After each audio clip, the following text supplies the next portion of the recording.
विश्वरत्न doctor Babasaheb Ambedkar यांनी 2 वर्ष 11 महिने 18 दिवस अहोरात्र कष्ट करून भारत मातेच्या डोईवर एक साज चढविला। तो साज म्हणजे कोट्यावधी भारतीयांचं भविष्य घडविणारं संविधान। 26 नोव्हेंबर 1949 रोजी जगातील एकमेव विस्तृत लोकशाहीला संसदेत सर्वानुमते मान्यता मिळाली। तेव्हापासूनच खऱ्या अर्थाने भारत देश स्वतंत्र झाला। स्वतंत्र बहाल करणाऱ्या डॉक्टर बाबासाहेब आंबेडकरांच्या चरणी तमाम भारतीयांच्या वतीने हा मानाचा मुजरा।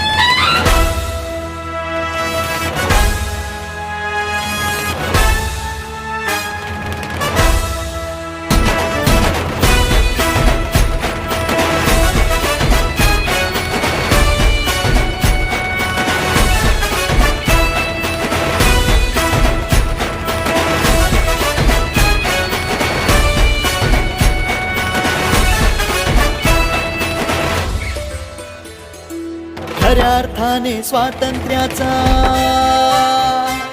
हक्क दिला साऱ्यांना, काठमानेने जगण्याचा